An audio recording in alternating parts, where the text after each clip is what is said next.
Alexander ജേക്കബിന്റെ the introduction speech about Islam എന്ന് പറഞ്ഞ പ്രഭാഷണത്തിൽ മുൻ DGP ഓഫ് കേരള പോലീസ് ഡോക്ടറാണ്, ക്രൈസ്തവനാണ്, ബുദ്ധിജീവിയാണ്, വലിയ സമർത്ഥനാണ്, ജയിൽ ഡിപ്പാർട്ട്മെന്റിന്റെ IG ആയിരുന്നു, DGP ആയിരുന്നു.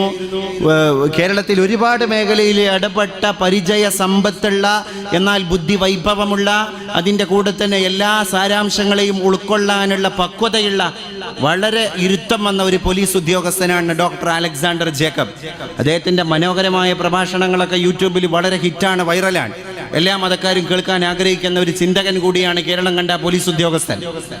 അപ്പോൾ അതിൻ്റെ ഇടയിൽ കൂടെ ഞാൻ പറയാൻ ആഗ്രഹിക്കുകയാണ്, അദ്ദേഹത്തിൻ്റെ 1 മണിക്കൂർ നീണ്ടു കിടക്കുന്ന the introduction speech about Islam എന്ന് പറഞ്ഞിട്ടുള്ള ക്രൈസ്തവനായ പോലീസ് ഉദ്യോഗസ്ഥൻ്റെ പ്രഭാഷണം മുസ്ലിങ്ങൾ ആദ്യം പഠിക്കണം. ഇസ്ലാം ഇത്രയും വലിയ സൗന്ദര്യമുള്ള മതമാണെന്ന് അലക്സാണ്ടർ ജേക്കബിന്റെ പ്രസംഗം കേട്ടിട്ടാണ് പല ചെറുപ്പക്കാരും മനസ്സിലാക്കിയത്.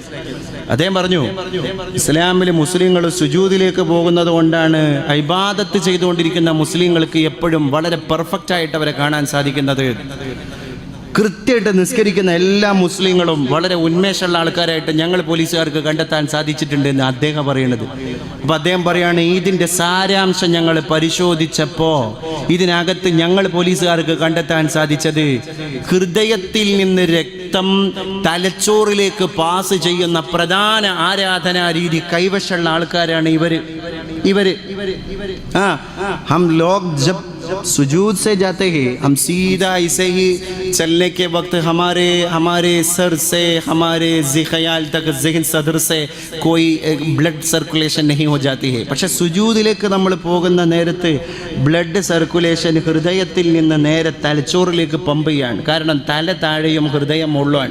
ഇങ്ങനൊരു ആരാധനാ രീതി ഒരു മതത്തിലും ഇല്ല. അദ്ദേഹം പറയാം, ഞാൻ നിലകൊള്ളുന്ന മതത്തിലടക്കല്ല. പിന്നെ എല്ലാ മതാചാര്യന്മാരും ഇതിനെ പഠിച്ചപ്പോഴാണ് യോഗാസനം വന്നത്. യോഗയിലുള്ള ഏറ്റവും പ്രധാനപ്പെട്ട ആസനം തല കുത്തി നിൽക്കലാണ്. മാത്രല്ല, ഇസ്ലാം മതവിശ്വാസികൾക്കിടയിൽ അവരുടെ ഇബാദത്തിന്റെ ആരാധനയുടെ കൂട്ടത്തിൽ ഏറ്റവും പ്രൗഢമായ ആരാധനയുടെ അംശം അത് സുജൂദാണ്. അഖറബു ഇലയ്യ അബ്ദി, എൻ്റെ അടിമ എന്നിലേക്ക് ഏറ്റവും അടുത്തത് സുജൂദിലാണ് എന്ന് അല്ലാഹു. എൻ്റെ അടിമ എന്നോട് ഏറ്റവും അടുക്കുന്നത് സുജൂദിലാണ്.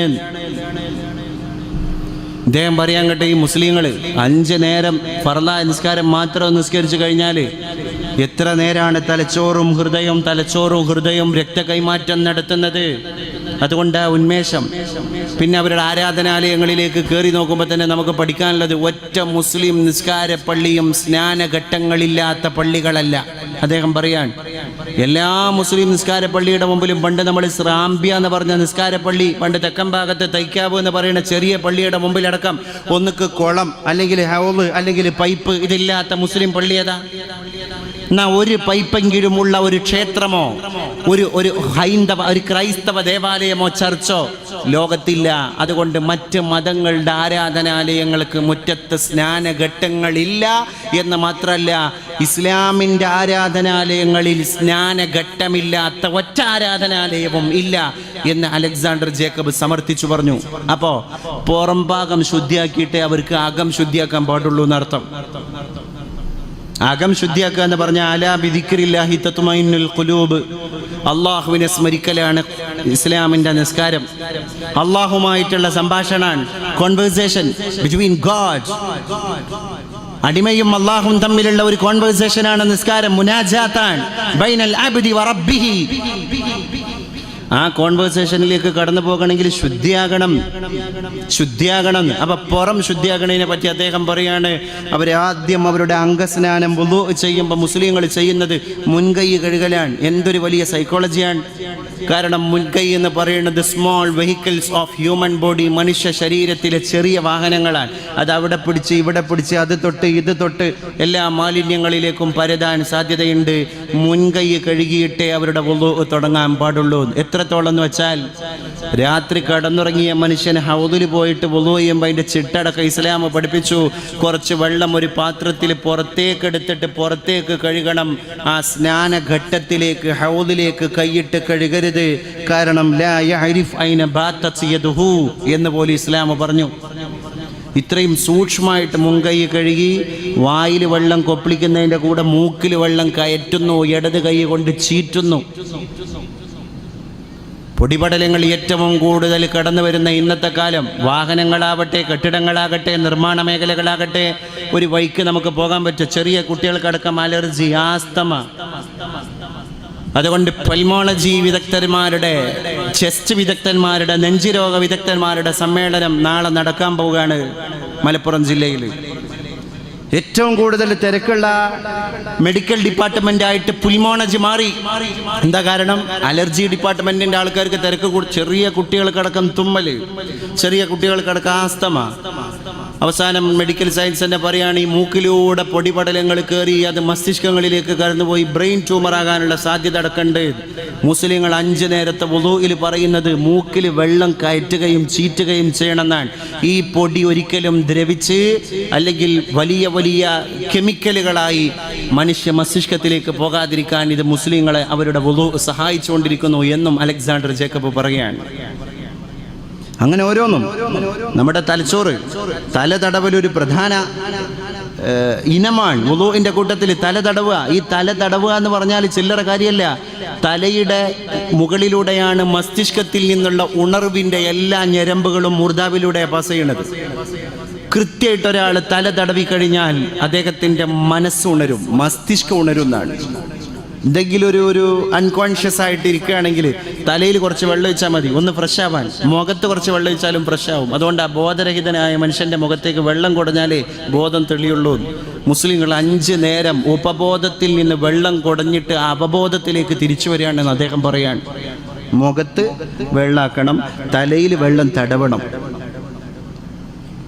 ഇങ്ങനെയും പെർഫെക്റ്റ് ശുദ്ധീകരണം നടത്തിയിട്ടാണ് അവർ ആരാധനാലയത്തിന്റെ അകത്ത് പോയിട്ട് അല്ലാഹു അക്ബർ എന്ന് പറയുന്നത്. അതിലെ കോൺസെൻട്രേഷൻ. ഹാർഡ്വേർഡ് യൂണിവേഴ്സിറ്റിയിലെ ഡോക്ടർ ഗിബ്ബൺ ഈ അടുത്തൊരു പരീക്ഷണം നടത്തി കുറച്ച് തൊഴിലാളികൾക്കിടയിൽ. ആ തൊഴിലാളികൾക്കിടയിൽ നിന്ന് അദ്ദേഹം 1000 ചില്ലാനും തൊഴിലാളികൾ താമസിക്കുന്ന ഒരു സ്ഥലത്ത് ആ തൊഴിലാളികളുടെ ഇടയിൽ നിന്ന് വെറും 10% ആളുകൾ മാത്രം ആരാധനാലയത്തിൽ പോയിട്ട് ധ്യാനത്തിൽ ഏർപ്പെടുന്നു. ബാക്കി 90% തൊഴിലാളികളും ഒരു ധ്യാനമില്ല, അവർ തോന്നിയ പോലെ ജീവിക്കുന്നു. ഡോക്ടർ ഗിബ്ബൺ പറഞ്ഞു, ഏകാഗ്രതയോടുകൂടെ ധ്യാനം ഒരു തൊഴിലാളി 40 മിനിറ്റെങ്കിലും നിർവഹിച്ചാൽ അയാളുടെ രക്തത്തിൽ നിന്ന് ലാക്ടേറ്റിന്റെ അംശങ്ങൾ കുറഞ്ഞു പോകുന്നു. മാനസിക രോഗികൾക്ക് ലാക്ടേറ്റിന്റെ അംശം കൂടുമ്പോഴാണ് മാനസിക രോഗം കൂടുക.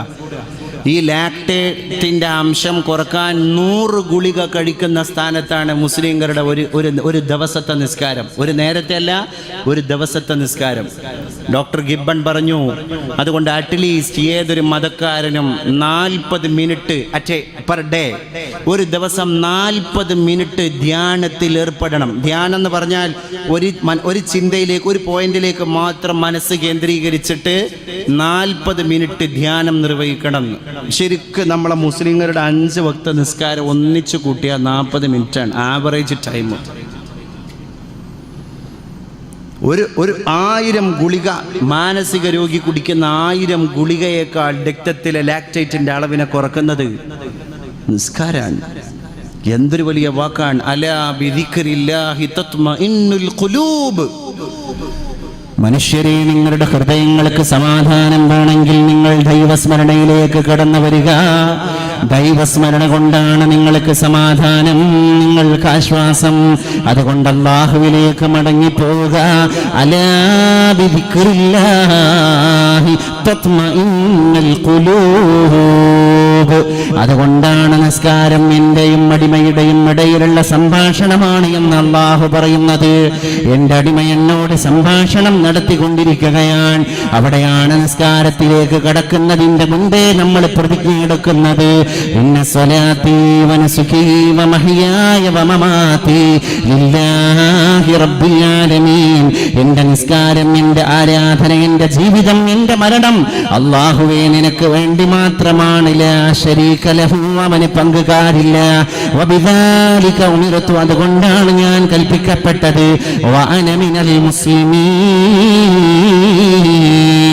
അതുകൊണ്ട് നീ പറഞ്ഞ മുസ്ലിമാണ് ഞാൻ, അല്ലാഹുവേ നിന്റെ അടിമയായ മുസ്ലിമാണ് ഞാൻ എന്ന പരിശുദ്ധ റബ്ബിന്റെ മുമ്പിൽ പ്രതിജ്ഞയെടുത്തിട്ടാണ് ആരാധനയാകുന്ന നിസ്കാരത്തിലേക്ക് നമ്മൾ കടന്നു പോകുന്നത്. ആ പ്രതിജ്ഞ ശിരസാവഹിക്കാൻ ജീവിതത്തിന്റെ കർമ്മമണ്ഡലങ്ങളിലൂടെ സാധ്യമാകണം എന്റെ പ്രിയപ്പെട്ടവരെ. ലൈഫ് ഈസ് നോട്ട് ഏണിംഗ് മണി.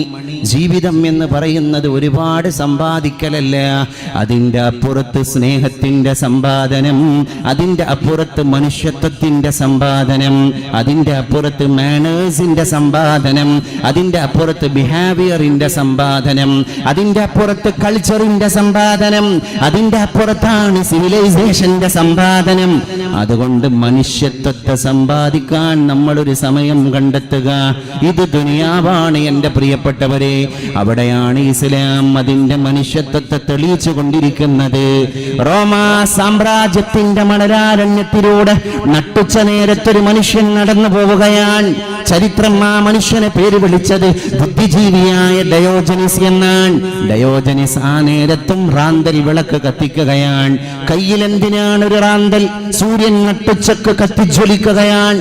ആകാശത്തിന്റെ മധ്യഭാഗത്ത് വെച്ച് സൂര്യൻ അതിന്റെ ഉഗ്രഭാവങ്ങളെല്ലാം പുറപ്പെടുവിച്ച് തീക്ഷ്ണമായ സൂര്യകന്തളങ്ങളെ കൊണ്ട് ഭൂമി പോലും മണൽ പരപ്പിലെ സൈകത പരപ്പിലെ മണലിന്റെ അംശങ്ങൾ പോലും വെട്ടിത്തിളങ്ങിക്കൊണ്ടിരിക്കുന്ന നട്ടുച്ച നേരത്താൻ ലോകം കണ്ട പ്രശസ്തനായ പണ്ഡിതൻ, ബുദ്ധിജീവി ഡയോജനിസ്, ഭാഷാ പണ്ഡിതൻ, തത്വജ്ഞാനി, ചിന്തകൻ, ഈ അപരനാമത്തിന്റെ ഉടമയായ ചില്ലറക്കാരനല്ല. നട്ടുച്ച നേരത്താണ് വിളക്ക് കത്തിച്ചിട്ട് റോമയുടെ തെരുവീതികളിലൂടെ നടന്നു പോകുന്നത്. അത് കണ്ടപ്പോൾ ആളുകൾ ചോദിച്ചുപോയി, അല്ലയ ഡയോജനിസ്, ഈ സൂര്യൻ ഉഗ്രപ്രതാപത്തിൽ കത്തിജ്വലിച്ചു കൊണ്ടിരിക്കുമ്പോഴാണ് അങ്ങ് ഒരു ചെറിയ അരണ്ട വിളക്ക് കത്തിച്ചത്? അത് എന്തിനാണ്?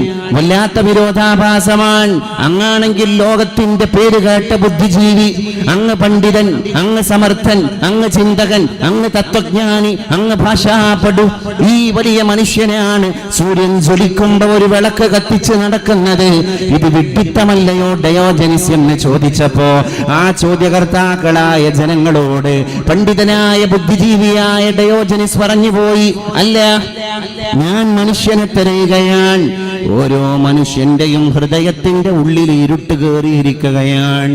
ലബ് പേ ആതി ഹെ ദുആ ബൻ കേ തമന്നാ മേരി जिंदगी शम्म की सूरत हो खुदाया मेरी दूर दुनिया का मेरे दम से अंधेरा हो जाए हर जगह मेरे चमकने से उजाला हो जाए.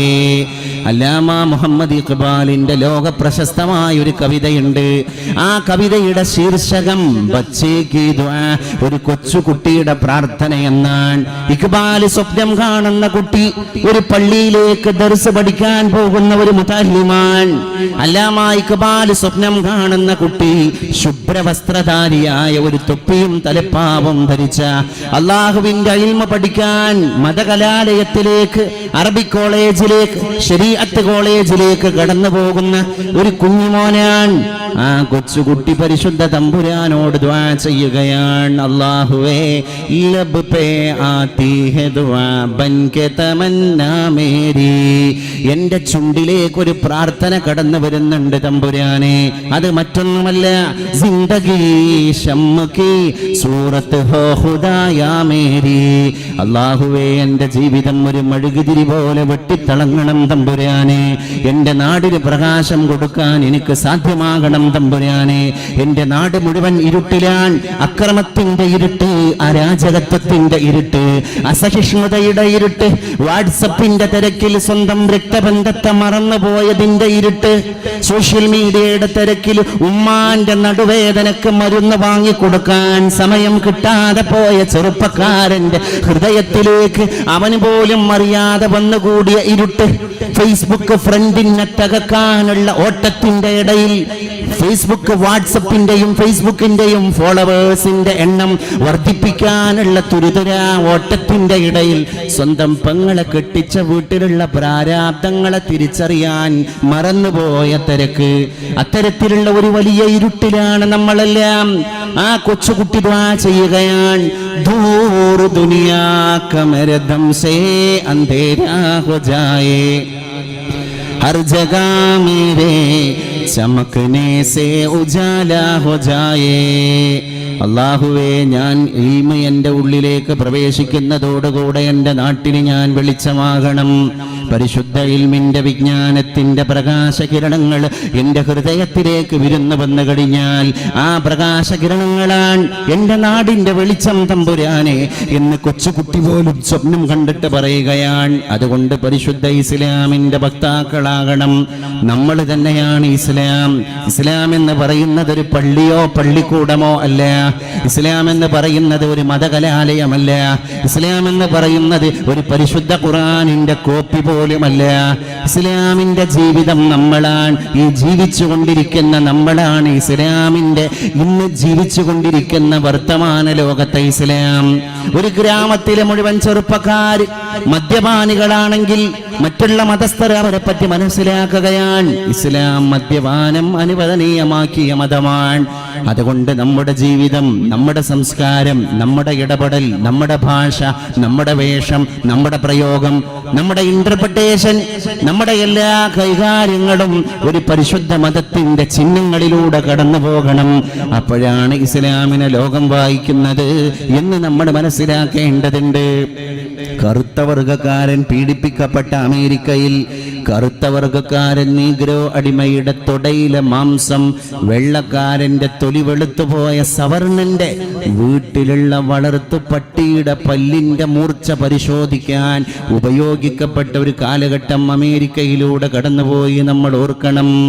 വെള്ളക്കാരന്റെ ശീതീകരിച്ച റൂമിന്റെ ഉള്ളിൽ ഭക്ഷണത്തിന് മെനു പോലും തയ്യാറാക്കപ്പെട്ടതിന്റെ ശേഷം മൃഷ്ടാന്നം ഭക്ഷണം കഴിക്കുന്ന വളർത്തുപട്ടിക്ക് ആ വളർത്തുപട്ടിയുടെ കോട്ടുപല്ലിന്റെ മൂർച്ച പരിശോധിക്കാൻ അമേരിക്കയുടെ തെരുവീതികളിലൂടെ പേപ്പട്ടിയെ പോലെ അലഞ്ഞു തിരിയുന്ന തൊലി കറുത്തുപോയ കറുത്ത വർഗക്കാരന്റെ നീഗ്രോ അടിമയുടെ തുടയിലുള്ള മാംസ കഷ്ണങ്ങളെ ഉപയോഗപ്പെടുത്തിയ ഒരു കാലഘട്ടത്തിലൂടെ അമേരിക്ക കടന്നുപോയി എന്ന് നമ്മൾ ചിന്തിക്കണം. ആ അമേരിക്കയിലാണ് second Gandhi of the world, ലോകം കണ്ട രണ്ടാമത്തെ മഹാത്മാഗാന്ധി എന്ന് ഓമന പേര് ലഭിച്ച മാർട്ടിൻ ലൂതർ കിങ് പ്രഭാഷണം നടത്തുന്നത്. ഒരുപാട് കറുത്ത വർഗക്കാർ മാർട്ടിൻ ലൂതർ കിങ്ങിന്റെ പ്രഭാഷണം കേൾക്കാൻ അമേരിക്കയുടെ തെരുവീതിയിൽ ലക്ഷോപലക്ഷം ആളുകൾ ഒരുമിച്ച് കൂടി. അവിടെ മാർട്ടിൻ ലൂതർ കിങ് പറഞ്ഞുപോയി, ഐ ഹാവ് എ ഡ്രീം, എനിക്കൊരു സ്വപ്നമുണ്ട് എന്ന്. അപ്പൊ മാധ്യമ പ്രവർത്തകന്മാർ ചോദിക്കുന്നുണ്ട്, പ്രിയപ്പെട്ട മാർട്ടിൻ ലൂതർ കിങ്ങിനോട്, dear King, what is your dream? അങ്ങയുടെ സ്വപ്നം എന്താണ്? ആ സ്വപ്നം കൂടി മാധ്യമങ്ങളോട് അങ്ങ് തുറന്നു പറയണം. മാർട്ടിൻ ലൂതർ കിങ് നീഗ്രോ അടിമ പാർശ്വവൽക്കരിക്കപ്പെട്ട അമേരിക്കയുടെ ദുസ്ഥിതിയുടെ നേരെ വിരൽ ചൂണ്ടിയിട്ട് അന്ന് മൊഴിഞ്ഞു. ഈ അമേരിക്കയുടെ തെരുവീതിയിലൂടെ വെള്ളക്കാരനും തൊലി വെളുത്തവനും തൊലി കറുത്തവനും തോളോട് തോളുരമ്മി ഒരു ജപമാലയിലെ ഒരു തസ്ബീഹ് മാലയിലെ മുത്തുമണികളെ പോലെ ഒന്നിച്ച് നടക്കണം. ഒരച്ഛനമ്മക്ക് പിറന്ന മക്കൾ, ഓർത്താലൊരൊറ്റ തറവാട്ടുകാർ നാം. നാഥന്റെ മുറ്റത്ത് വിളഞ്ഞിടുന്ന നന്ദിരിക്കൊത്ത മനുഷ്യവർഗം, ഒരൊറ്റ ജന്മം ഒരേ സമൂഹം, ഒരച്ഛനമ്മ തൻ ബാല്യവ്യൂഹം, അതോർക്കുകിൽ പിന്നെയാധിപത്യം, നിതാന്ത സ്നേഹത്തിനാണു സത്യം. ആ മനോഹരമായ സത്യം അവിടെ ബോധ്യപ്പെടുത്തുകയാണ്.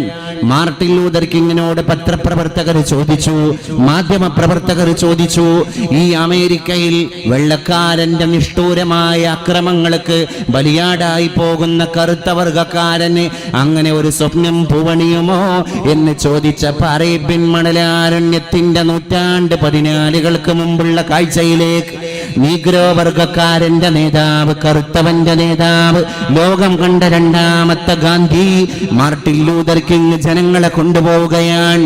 ഏതാണ് അറേബ്യൻ മണലാരണ്യം? ഒന്നിൽക്കിൽ പെണ്ണ്, അല്ലെങ്കിൽ മദ്യം, അല്ലെങ്കിൽ യുദ്ധം.